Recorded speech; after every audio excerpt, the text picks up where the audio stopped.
เอเลเกนลาวจะนำพาทุกท่านมาอยู่ในบรรยากาศงานเปิดตัวผู้เข้าประกวดทั้ง28หมายเลข Miss Tourism ลาว2025ที่ได้จัดขึ้นในวันที่15มิถุนายนที่ผ่านมาซึ่งในปีนี้การประกวดทั้งหมดแม้ได้จัดขึ้นอยู่ที่นครหลวงเวียงจันทน์เป็นหลักสบายดีแจ็คกี้เด้อตอนนี้แจ็คก็อยู่ที่โรงแรมคราวพลาซ่าซึ่งเป็นสถานที่จัดงานก่อนอื่นเฮาต้องมาลงทะเบียนซื้อเห็นธงเชียร์ทางด้านข้างนั้นบ่ธงนั่นแหละหลังจากที่เราลงแล้วทีมงานเพิ่นจะได้มอบให้เรานี่ก็เป็นแบ็กดรอปสำหรับจุดสัมภาษณ์มีโลโก้ไม้จากหลายสำนักสื่อเลยที่มาร่วมงานในครั้งนี้อีกหนึ่งแบ็กดรอปนี่ก็แม่นรูปน้องๆผู้เข้าประกวดทั้ง28หมายเลขจากทั่วประเทศ18แขวงขนมเค้กที่จัดเรียงทางด้านหน้านี้บ่เป็นของปลอมเด้อเป็นของแท้จากแบรนด์ขนมลาวที่เป็นสปอนเซอร์ของงานที่สำคัญทุกคนที่มาร่วมงานนี้สามารถจับกินได้ฟรี Move มาอีกบูธหนึ่งเป็นบูธเครื่องสำอางและเครื่องแต่งหน้าจากแบรนด์ Intuit เพิ่นก็เป็นสปอนเซอร์งานนี้เช่นเดียวกันทานนี้ก็แม่นอ้ายอามีซักคิ้วซักปากจากอามี Eyebrow Academy และ Behind Cafe Miss Queen Love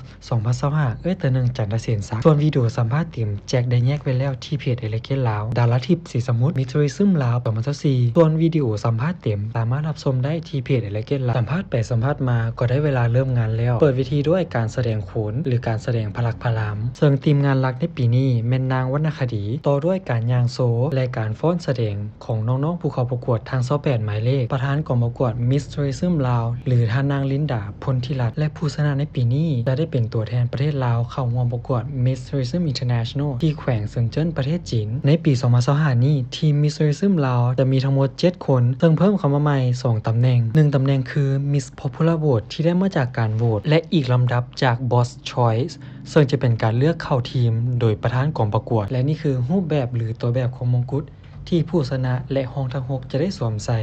การประกวดรอบตัดสินจะได้จัดที่อาเซียนพาเลสฮอ2ในวันที่26กรกฎาคมนี้ลำดับต่อไปก็จะเป็นการมอบใบเกียรติคุณให้กับอ้ายสร้างแต่งหน้าที่มีส่วนร่วมเป็นส่วนสำคัญในการสร้างความงามความพร้อมให้กับผู้เข้าประกวดรวมไปถึงคณะกรรมการและประธานกองประกวดเอาไปฟังการแนะนำตัวของน้องๆกันดีกว่า MTL 1รัศมีสีทองแสนอายุ18 ปีแขวงโคกสาลีปัจจุบันศึกษาอยู่วิทยาลัยศิลปะแห่งชาติบ้านมอเจ็ด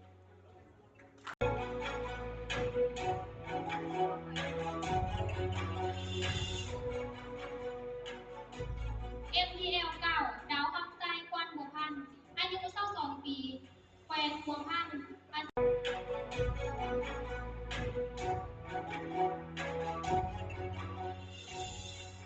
MTL 10สุขสาครพลหลัดแขวงสยามบุรี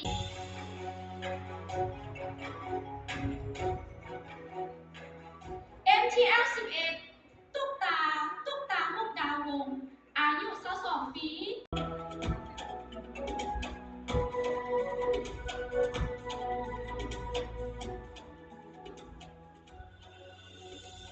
MTL 12เวียงพระจันทร์คำลีวงศ์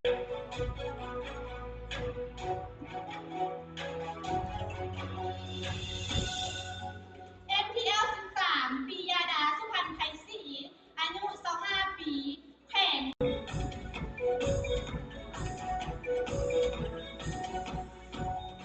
MTL 15หวายข้ามวรองค์อายุ17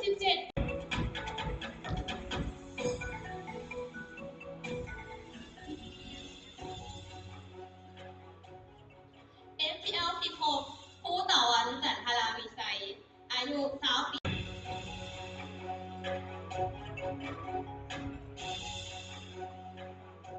MTL 17วันเพ็ญนวราชอายุ26 ปีนครหลวงเวียงจันทน์ MTL 18สุมาลีขุนยวงศ์อายุ24 ปีณ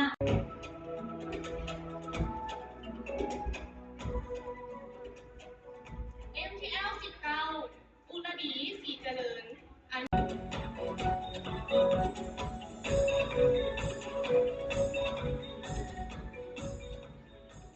MTL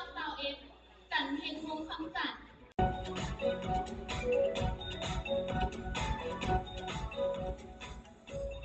MTL 22อุปดาประพวงศ์อายุ21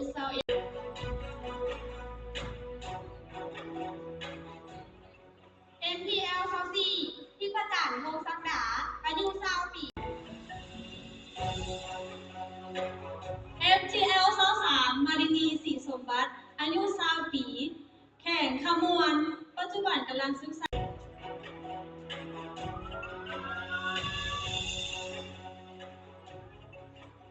MTL เศร้าหา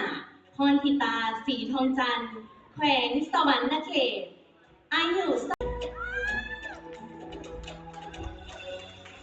FTL สาวผมเพชรพวนมีไซอายุสาว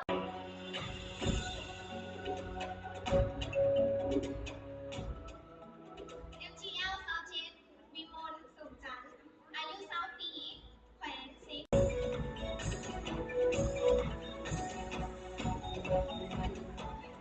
MGL เศร้าแปดหลาหน่อยแก้วพ่วงอายุ24 ปีแขวง มาฮอดตอนท้ายของงานแล้ว ประธานกองประกวดเพิ่นก็ได้ให้สัมภาษณ์และรายละเอียดเนื้อในแจ็คขอแยกเป็นอีกวิดีโอหนึ่งเด้อเดี๋ยววิดีโอจะยาวไปกว่านี้และวิดีโอสัมภาษณ์น้องๆก็เช่นเดียวกันแจ็คขอแยกไปเป็นโพสต์เดียว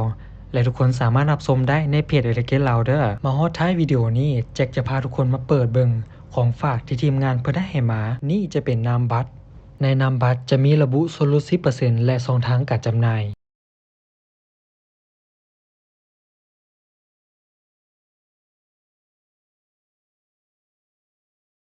ผิดพลาดประการใดก็ขออภัยด้วยแล้วพบกันใหม่โอกาสหน้าสบายดี